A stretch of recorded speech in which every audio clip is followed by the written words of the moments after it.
I'm Henry Bonsu and this is Doubling Down, where every week we tackle a topic that got you talking on social media and beyond.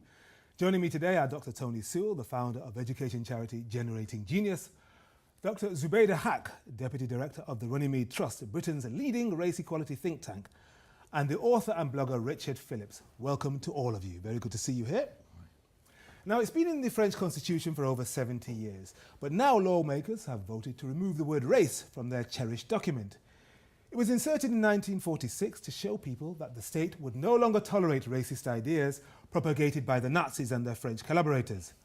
Well, President Macron has now agreed with politicians lobbying from French overseas territories in the Caribbean and the Indian Ocean that the word should be removed. Some observers, like former President Nicholas Sarkozy, do not agree. He said, if we delete the word racism, does this mean that it will no longer exist? This is absurd. Their split reflects the divide in France and other continental European countries about how exactly to tackle racism. The debate raises serious questions about patriotism, ethnicity and inclusion too, and it's one that most countries have failed to resolve. So panel, the actual text of the Constitution reads at the moment, France shall be an indivisible, secular, democratic and social republic. It shall ensure the equality of all citizens before the law, without distinction of origin, race or religion. Tony, coming to you first. Is this a step in the right direction? I think it's a step in the right direction, but usually, and I hate to say this, things French tend to be a little bit absurd at times. They use the word absurd. Well, we have the theatre of the absurd. In more ways than one. Okay. And I think that one of the absurdities of it is that people will still hang on to these notions of race anyway, even irrespective of what the government say. However, I kind of like the idea, being a disruptor myself, yes, of making sure that certainly for the universities and also for those people who are now indulged in identity politics, yeah, if we dissolve the word race, then we might have to think of something else to argue about. Well, they're taking out the word race and putting gender instead, because they think that's more important now. Well, yeah, and I think that probably gender will go as well, you know, eventually. But I do think that specifically around the issue of race, that in fact, one of the problems is it is two absurdities in a way. It's an absurdity to try and dissolve this thing, as if France can say now we're raceless, and we know that that's not the case. However, on the other hand, I do think there's something in sending a signal, particularly to the university world, that really and truly, you know, some of your politics around race is so absurd that we might as well get rid of it, because it's not taking us anywhere. Zubaida, you're somebody who has inhabited the university space, but you're now helping to lead a think tank. We often hear that race isn't a biological reality, it's just a social construct. I keep hearing this all the time. So by removing it from the French Constitution, surely the state, La République, is acknowledging that people cannot be differentiated by their genes. Fair enough? Yes, except it's always been a social construct. You know, I mean, just because the race is race when it began was a biological difference, I don't think we should be naive about the fact that it's always had social connotations. You know, people from centuries ago used to look at black people and used to criminalize black people, used to over-sexualize black people. I mean, those connotations haven't gone. Those connotations still very much in existence. So, but the French are saying it's wrong to call it racial. It's something different. It might be ethnic or cultural, but not race. But did you get rid of racism by removing the term race? I mean, it's a disingenuous debate. And actually, I think the biggest issue here, is they've got the wrong answer to the right question. And the right question is, how can we achieve equality between different groups, regardless of racial backgrounds? That's the right question. But to remove race from that, to remove race is basically saying, well, therefore we'll get rid of racism. So it is a very... That was a Sarkozy argument, which is rather ironic given that he's centre-right. And he also said this, Richard, he said it would be an insult to all the French Jews who died at the hands of the Nazis. That was when it was mooted by former President Hollande during the election campaign of 2012. Do you think that's fair, that criticism? I mean, I can see the point of this in that, I mean, the word is now going to be about origin, gender, and what's the last category I've forgotten? I think it's about, let's have a look. No, it isn't. No, the indivisible secular. So distinction of origin, and it will now be gender or religion. Yeah, gender, origin. Well, yeah, I mean, basically, I think the point about origin, in a way, I feel it all ought to be, the religious part of it all also to be condensed into origin, if you like. I suppose there is a difference, but essentially what they're saying is racism, in the sense that we've come to understand it, which apparently was not, by the way, the original meaning of what race was about. It was about a thing about language originally, and it got sort of metamorphosed into this thing, the identity. But we've come to think of it in terms of, Caucasians and African, whatever, and we know that these are ridiculously superficial differences and basically discredited in terms of meaning anything, in terms of differences between people, and it is a matter of origin. So in a way, I think it's a good thing. It's obviously not going to stop otherism, which is really the point of this, because where anti-Semitism and Islamophobia and as we call it racism morphs together, is that it's otherism. It's a rejection of other people and a demonization of other people, isn't it? And it's just otherism. And I think in a way it's a good thing to look at it like this. I mean, this is something that's pretty critical for the French state right now, Zubaydah, given what's happened in the last few years with extremism attacks and the rise of the far right. Yes, but I wonder if there's a lot more going on here than the actual philosophical and moral debate, because in a way that seems to be the pretext, which is, look, race, as you say, citizenship is indivisible. We don't believe in racial differences, so let's get rid of the term. But what we have to understand is this debate's been going on for a long time. Yes. What we also have to understand is in the context of populism, this whole issue of othering, it isn't an accident, I don't think, that they replaced race with gender. I mean, in many ways, I do believe that they've weaponized gender against race. There is this divide and we rule may come back to politics this in just a moment or two. We haven't managed to work out what's going on in the French mind, but we have on the line somebody who must know. That's right, because he is Trevor Phillips, the former chairman of the Commission for Equality and Human Rights. He was given a Légion d'honneur by the French government for his work on race and diversity. Trevor, welcome to the programme. Hi there, Henry. Hi. Now, what do you make of this decision to dump race from the Constitution? Do you think it's well-meaning but naive, or inspired?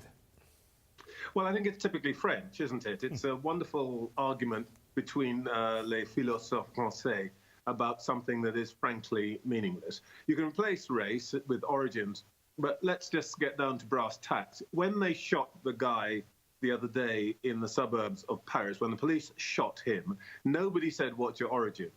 They looked at him, he looked brown, he's a different race. They shot him. That's the reality. So I think that, in truth, this is a bit of a misdirection on Macron's part. And it's a great piece of theatre, but it's actually meaningless. I'm frankly with Sarkozy here. What Sarkozy wanted to try to do when he was president was to persuade the Assemblée Nationale to allow the government to compile statistics on education, employment, and so on by race. Because of the history with the Nazis and Jews and so on, France, like Germany, like the Netherlands, like most of the rest of the EU, thinks that collecting data based on differences by race or ethnicity is somehow reminiscent of what happened 70 years ago. As a consequence, they don't have any data on success or failure, racial difference or racial inequality. And to me, that is 100 times more important than this kind of slightly nonsensical debate. You say it's slightly nonsensical, Trevor, and you say that, the French have been persuaded or Macron has been persuaded, but it's important to understand that it's French Caribbean and French Indian politicians in the overseas dependent territories, Département d'Outre-mer, so we're talking Martinique, Guadeloupe, and Réunion, who've been lobbying for this move. Why do you think they've been lobbying for it then? Because they're clever French people who live in their heads. They don't really have much to say about what's really happening. I mean, if I can just be very, very, very concrete about this question of race, it's fine for people like us to say, oh, race is a kind of artificial construct and all the rest of it. Let's just get grounded here. My father died partly because there's sickle cell in my family. That is a condition that is peculiar to people of my racial background. Try telling anybody in my family that race does not exist. Well, you called it your So racial my father. background. I mean, my dad died last year of prostate cancer. Men of African origin and the diaspora are far more likely to die of prostate cancer than men of white European origin. Correct. I could say, well, it's not about race, it's about his origin, his culture. You think I should still be calling it racial background? Well, because that's what we mean by race. You know, we can. I'm sure that we can have a really learned conversation about the significance of what proportion of DNA divides somebody of an African background from an Eastern European background. You know, I know all about that. But the truth is, in popular usage, in the terms that most people talk about the world today, race has a meaning. All right, Trevor. I want to ask you one more thing, Trevor. One last point, Henry. Yeah. The last person who tried to do this was Fidel Castro, who in 1961 said that because the revolution had happened, race had been abolished. And literally, the Cuban constitution has no reference to race. However, Cubans have 7 different words for gradations of color. Yeah. So you can have all the constitutional finagling you like, but you have to deal with where people heads really are at. Okay, Trevor, one more question. I'm just thinking about the advice you gave them on how to forge a cohesive national identity. They must have appreciated it because they made you a Légion d'honneur. What advice did you give them, and why is it that they're still struggling on identity right now? Well, the main point I made to them at that stage was, first of all, that they needed to do something about the geography, because the big problem they had was car burning by people who lived in the banlieue, the estates that surround big French cities, with the exception of Marseille. And the first point I made was that they really had to make concrete efforts.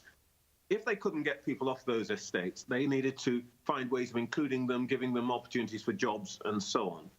And the second thing that they had to do was to focus on getting the police, the French police, not to be so absolutely bigoted and racist in just tiny ways towards young people of North African background. And third thing I said, you need to show that you understand the disadvantage that these young people are facing. And that means you've got to collect statistics. Sarkozy, to his credit, acted on the first 2.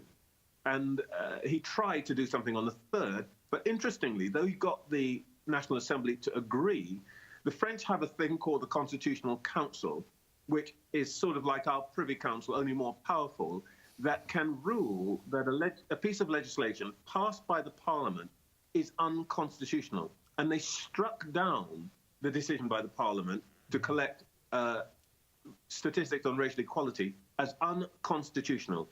So today, the French can't tell you whether black people are more or less likely to be employed, more or less likely to get into university, and so on. And that, to me, is a much more shocking thing than, you know, a sort of philosophical debate about whether race exists or not. Trevor Phillips, Chevalier de la Légion d'honneur, thank you very much indeed for joining us. Merci, au revoir, bientôt. Okay, à bientôt. Well, I will come to you in a moment, panel, but as ever, our viewers are happy to share their thoughts on social media, and here's a sample of what's out there on Twitter. And we'll start off with Gregory, who says, "Not a moment too soon. The word race has been eliminated from the French Constitution. Now it simply remains to eliminate racism. Not so easy." Then we have this from Shuvik, who says, "I am very concerned that President Macron wishes to remove a constitutional commitment to racial equality in France.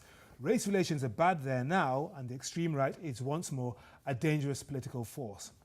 And here's what you've been saying on Facebook, and we'll start off with Leonid, who says, "Unfortunately, race does exist, and no constitutional change will alter this fact."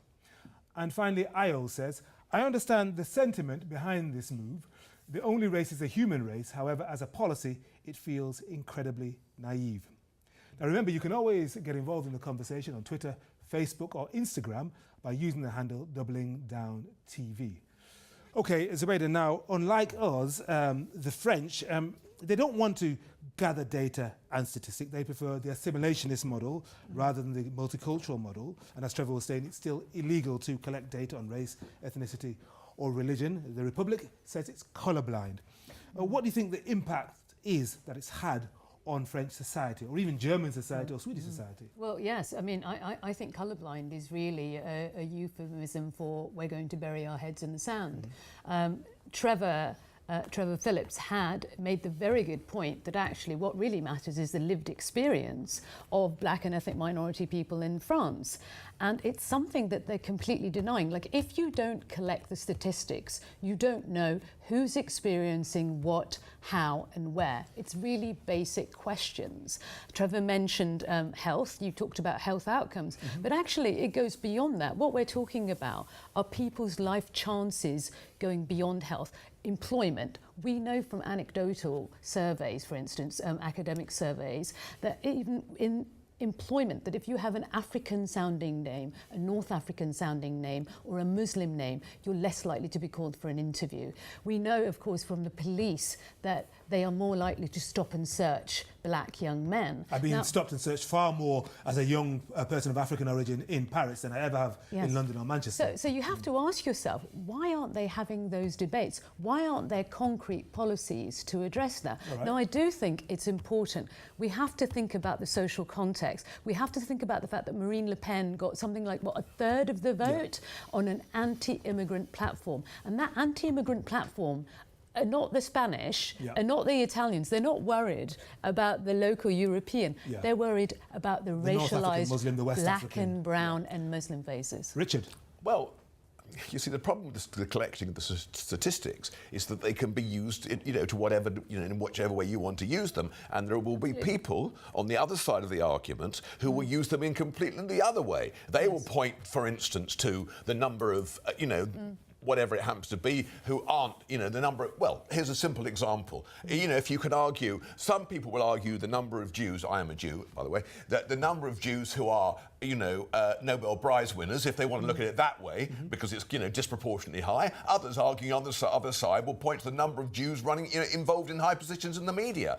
And you can interpret these figures depending on which way you want to. And that's the danger of it. I'm not arguing... But we shouldn't be afraid of figures for that reason. Because at the same time, the positives of those figures is you can say, yes, discrimination does exist. It exists here, it exists with this number of people, and it exists in this ways, and that's why you need a policy in this specific way to address the problem. Tony, where are you on the issue of data collection? I think data collection is interesting. Education, health, whatever. I mean, there is some interesting ways of looking at the data. This is different than this. I mean, for example, what I find quite interesting is that if you flip it in some ways, let me give you one. I can really continue an example from the UK. I don't know the French situation well enough, but Imperial College, for example, has a disproportionate amount of, say, for example, Asian males on the campus. Yeah. So these are students, not just wandering around the place. No, they're not just there. Yeah. So, but then you could argue that there's a disproportionate amount of, say, for example, males from, or females from that, who were born in Britain of a black origin. Yes. Yeah? Of a black, or not just foreign students here. Yes. Now, that's an interesting data because you see the issue then is what do you, and I think Rich is making a point, the notion of almost, what's the motive behind the data collection? You know what I mean? And do to see whether or not people are present as a proportion or in a reasonable proportion compared to their presence in the country as a whole. Yeah, but we've never, you see, this is quite interesting. For a long time we knew in the education community that white children were actually underachieving worse than any other group. But we didn't collect that particular data because what we were doing, we went for very crude ways of collecting. And our real motive for collecting was in the end, just to keep showing that this black underachievement thing persisted. And yet Now this white underachievement just didn't come from nowhere. You know. It was always sitting there. Yes, but statistics have allowed us to now figure out with white working class students. Sorry, I'll do this. With white working class, we've now figured out that it's not all white students that are failing. It's free school meals. So the advantage of statistics is you can really identify the problem. Before you guys run off with this, we've moved from France, we've moved across the channel to Britain, and we will discuss Britain in much more detail. But first, I mean, the decision to remove the word race passed without much comment in France. But of course, it did provoke a reaction in this country, with some commentators mocking President Macron for trying to abolish race. And it's no wonder eyebrows were raised in this country because, as you may have heard, for the last few decades, the tradition here has been to acknowledge and respect ethnic and cultural differences between the various groups that make up society. It's also what they've done in the USA from the highest level downwards. It means we believe in a union not just between the nations of the United Kingdom, but between all of our citizens, every one of us, whoever we are and wherever we're from. That means fighting against the burning injustice that if you're born poor, you will die on average 9 years earlier than others. If you're black, you're treated more harshly by the criminal justice system than if you're white. If you're a white working class boy, you're less likely than anybody else in Britain to go to university. It doesn't matter who you are, or where you come from, or what you look like, or where you love. It doesn't matter whether you're black or white, or Hispanic, or Asian, or Native American, or young or old, or rich or poor, able, disabled, gay or straight. You can make it here in America if you're willing to try. President Obama in vintage form in 2016 and Theresa May, the British Prime Minister. Sorry, President Obama was in 2012 and Theresa May was in 2016. See, things have changed so much, I've forgotten who was... It looks like ancient history, doesn't it? I know it does. So, panel, look. Sorry, Henry, just to answer one point okay, that Tony made, I just want to ask you. He said this point about, for a long time, it was seen that in order to advance the case that young black boys weren't getting the attention they deserve, that was the perception that was allowed to continue because they weren't measuring the performance of white.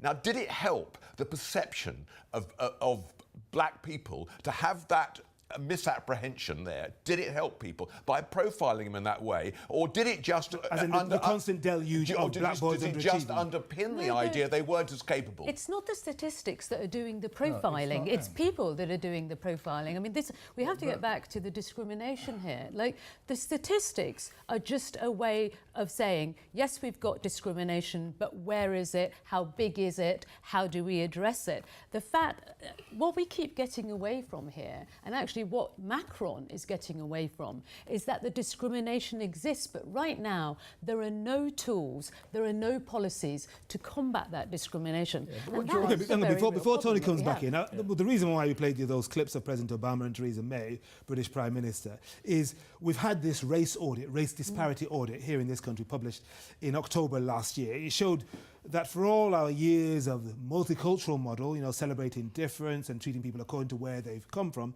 background, we are still hopelessly divided in this country. So do we have any right to lecture the French if they want to abolish the term race from their constitution? Well, wait a minute. I've just gone through some of that audit. And this is what I'm trying to say, that it's the data, and it is about people, because in the end, people drive the politics around that data. So, for example, one of the interesting things about the data is that, in fact, black Caribbean and black African now, in terms of university entry, it's the highest performing group. The worst performing groups are white working class people. So, I mean, that's a massive change from when I went to university, when you went. What we never get in the narrative, in the politics, and this is where it really matters, if you talk about real politics, let's go French here, is that... or the Deutsch. Yeah, or Deutsch.